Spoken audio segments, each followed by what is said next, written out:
Antonio, your style advice is bull. I've been following, I've been dressing sharp, and the ladies are not jumping in my lap. What's going on? Gentlemen, in today's video, let's discuss what happens when you start to dress sharp and you don't get the attention from the ladies. What's really going on here?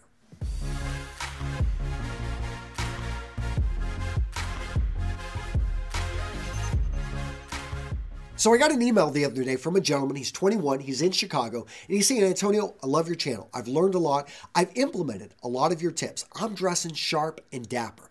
But there's a problem. I'm not attracting the ladies. When I go out, they're not flocking to me. I notice that they are going to the guys that have the streetwear look. They've got those expensive sneakers.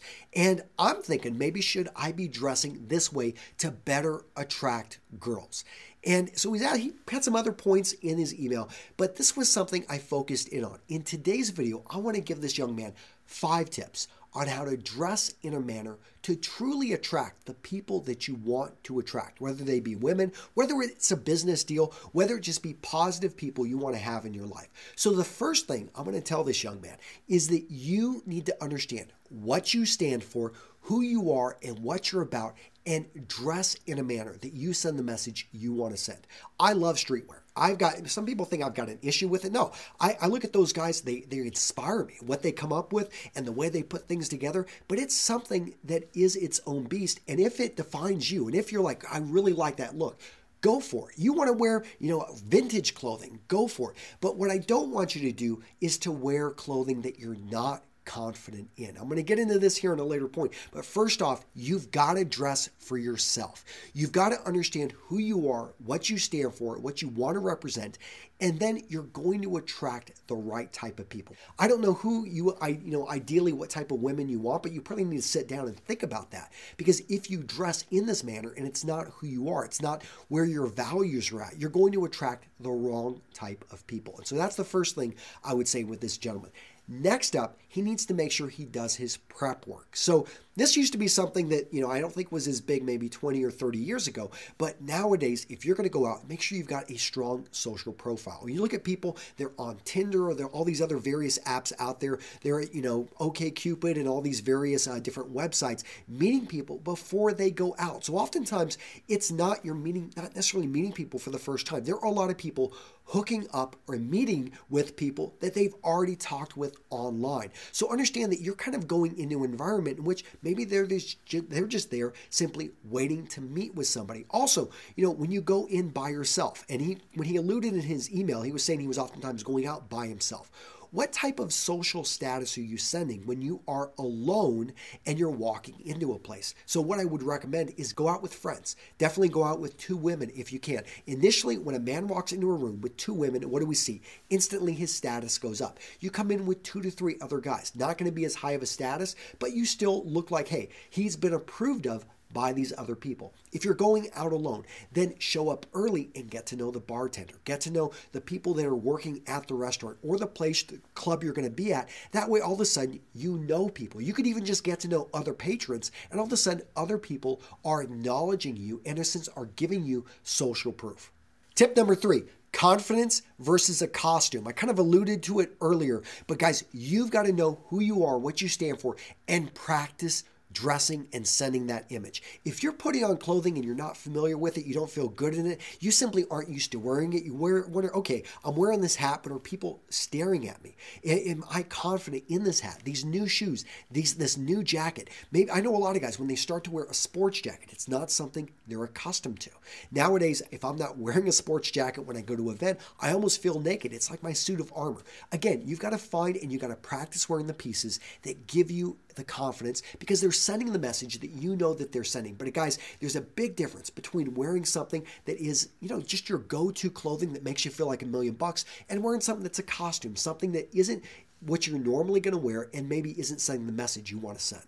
Next up, gents, let's talk social skills. So no matter how attracted she is to you, if you've got bad social skills, you can't carry a conversation, you are not someone fun to be around, she is eventually going to be repelled by you and she's going to go off and find someone else to talk with. So you've got to have those social skills. First off, guys, you've got to make eye contact. So when you're looking across the room, you notice her, she notices you, and you maintain eye contact for about half a second to sometimes almost 2 seconds. You don't really want to go past 2 to 3 seconds. That all of a sudden maybe goes into creep zone, but you want to have that eye contact about 1 to 2 times before you then approach. The key with approaching is actually to do it. So many times a guy goes to a place and he's making eye contact with a woman and he never takes the additional step. So make sure that you do the approach. Next up, we've got conversation. So it's going to depend on the situation and how well you know the individual. Kind of, is it a public meeting? Is it a private meeting? You may be at a private party. It's a graduation party for your little brother, and there's this beautiful woman there that you're lightly acquainted with. You know that she's a friend of a friend. So in this case, the approach and the conversation is going to be something that's going to be, hey, we are in an environment in which you can be more open with an individual versus if you're at a nightclub and everyone's got their guard up and people are, just there. They don't know who you are and they don't know the people that you're with. And in this case, that's a very cold approach. I'm not saying it's very doable, but it's also something that you're going to have to understand. The conversation there is very different from the conversation you're going to have with the person over here.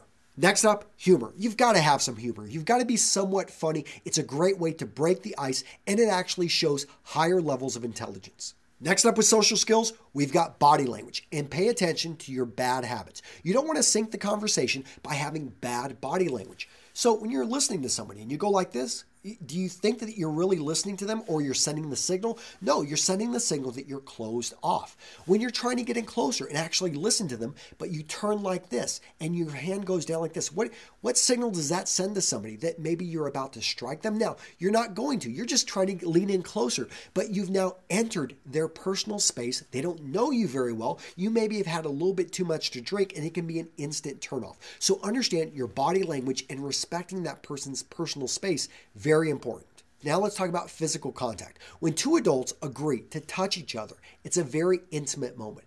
But if one of the parties has not agreed to be touched or is taken by surprise, instantly you could have a fight or flight type of reaction.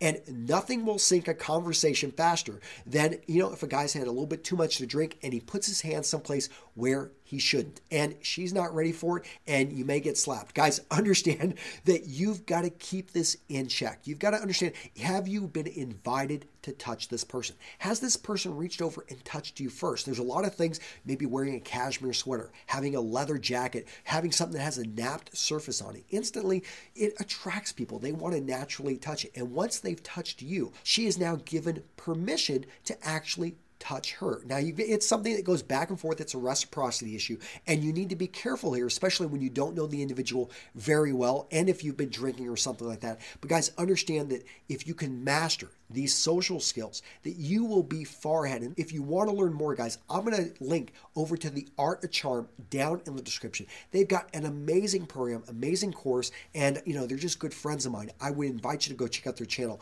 I'm linking to them down in the description. Now, this next tip for the guy that's dressed sharp but is still not attracting the women is going to be maybe a bit hard to swallow, guys.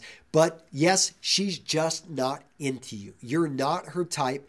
Maybe she's in a relationship. Maybe she's married. Maybe, there are many reasons why a woman may choose not to be attracted to you. You just simply, she's into guys with beards. She likes guys with bald heads. Who knows? She just simply has her preferences. People have things they're attracted to, and women are oftentimes very selective in what they're looking for. Why? Because it's a numbers game. They have so many guys approaching them when it's the opposite for guys. The problem with that is it's a one-way decision, and she is choosing you. You didn't really go through and think about what you wanted to make your life fulfilling, to make your life happy, to have someone that could see life through you. And I would recommend that you put together a checklist. Not that you have to follow it, not that you always have to stick with it, but that you have a reminder of that you have a choice to actually be selective. And you want to make sure that you find a partner in your life, someone that you can share the hardships with, you can share the elation whenever you actually reach your goals, but you want someone that you can grow with, someone you can spend time with. And so make sure you're selective. Because when it comes down to it,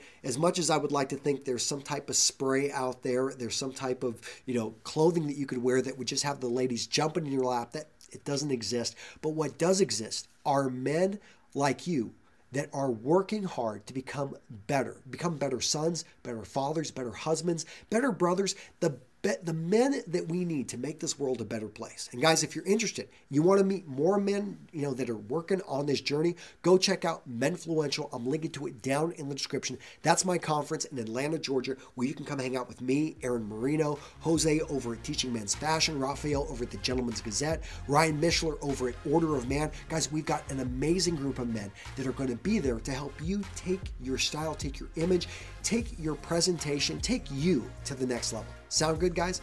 All right, take care. I'll see you in the next video.